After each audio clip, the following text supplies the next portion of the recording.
मंगेश भाऊ एक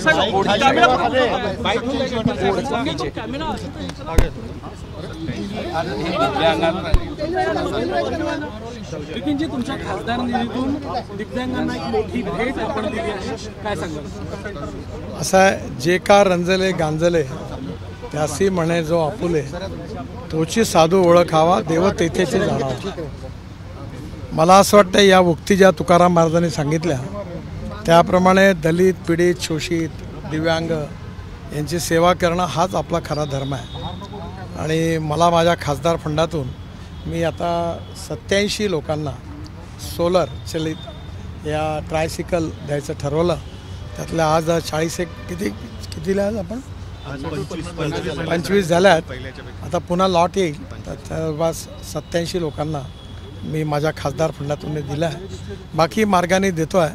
माझी इच्छा आहे की आता पाय लावला आपण, आपली जी व्हॅन आणली होती ना, आत्ता तिकडे जे 3 जण होते ते बिचारे उभे राहू शकत नव्हते, ते चालायला लागले. तर त्यांचं जीवन प्राप्त झालं, हाच आनंद आहे. आणि अशा प्रकारे काम करत असताना विशेषतः नागपूर शहर, नागपूर जिल्हा आणि विदर्भात एकही दिव्यांग राहू नये. सगळ्यांना पाय मिळावा, सगळ्यांना ट्रायसिकल मिळावी. आता यातल्या कोणी अगरबत्ती विकतात, कोणी उद्योग व्यवसाय करतात, आणि हे मिळाल्यामुळे ते आपल्या आत्मविश्वासाने आपल्या पायावर उभे राहतील, त्यांचं जीवन मंगलमय हो, हीच मी ईश्वरचरणी प्रार्थना करतो. आजपासून आचारसंहिता लागता है सर, हिंदी में बता दीजिए सर, यही वाला हिंदी. नितिन जी, आपके फंड से ट्राइसिकल आपने दिए, सौर ऊर्जा पर संचालित वो होने वाली है, क्या कहेंगे? देखिए, हमारे समाज में ऐसे दिव्यांग है जो चल नहीं सकते. अभी यहाँ 4 लोगों को हमने पैर लगा के दिए, एक स्पेशल वैन लाई है और पैर लगाने का कार्यक्रम उस गांव में जाके करते हैं.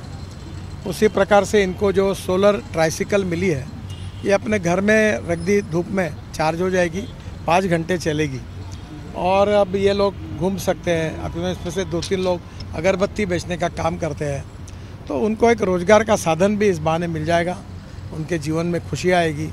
और यही हमारे लिए सबसे बड़े समाधान का विषय है.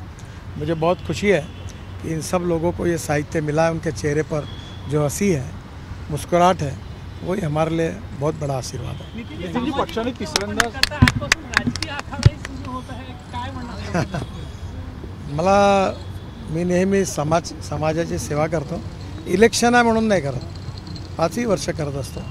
आणि माझ्या हिशोबाने अशा प्रकारे सेवा करणं, शिक्षणाच्या क्षेत्रात, स्वास्थ्याच्या क्षेत्रात, विकासात, शेतकरी, गाव गरीब मजदूर शेतकरी यांच्या कल्याणाकरता काम करणं, हेच खऱ्या अर्थाने राजकारण आहे अशी माझी संकल्पना. तुम्हाला तिसऱ्यांदा उमेदवारी दिल्यानंतर नागपुरातले कार्यकर्ते जे आहेत ते आनंदी आहे, खुश आहे, एक विकास पुरुष म्हणून तुमच्याकडे बघितलं, तर तुम्ही कसं बघता या सगळ्या याच्याकडे? नागपूर लोकसभा क्षेत्रातले सगळे लोक हा माझा परिवार आहे आणि मी त्याच भावनेने सगळ्यांशी व्यवहार करतो. सगळेच कामं माझ्याकडनं होऊ शकतात असं नाही आहे, काही माझ्या मर्यादेच्या पलीकडे असतील, पण मी प्रामाणिकपणे प्रयत्न करतो. लोकांचं माझ्यावरचं प्रेम हेच माझं सगळ्यात मोठं भांडवल आहे. जात, पंथ, धर्म, भाषा, सेक्स आणि पार्टी याचा विचार न करता मी सगळ्यांचं काम करतो, करत राहीन. ज्यांनी मतं दिली त्यांचंही करेन, नाही दिलं त्यांचंही करेन. सर, ये हिंदी में आज मुझे बहुत खुशी है कि दिव्यांग विशेष रूप से पैर भी लग गए, ट्राइसिकल सोलर वाली मिल गई, इनके जीवन में आनंद निर्माण हुआ है. अब ये लोग अपने उद्योग व्यवसाय भी कर सकते हैं. उनके चेहरे पर जो हंसी है वो मुझे लगता है कि हम सब के लिए वही सबसे बड़ी समाधान का विषय है. समाज में ऐसे ही शोषित पीड़ित दलित लोगों को, दिव्यांगों को मदद करना, ये समाज कारण यानी राजकारण है. ये मेरी संकल्पना है. केवल चुनाव है करके नहीं, मैं 5 साल लगातार ये काम करता रहता हूँ और करता रहूँगा. इसमें कोई जो वोट देता है उसके लिए नहीं, जो देता है उसका भी काम करता हूँ, जो नहीं देता है उसका भी काम करता हूँ. और सबकी सेवा करना यही सही राजनीति है, ऐसी मेरी संकल्पना है. Thank you sir. एबीपी माझा, उघडा डोळे बघा नीट.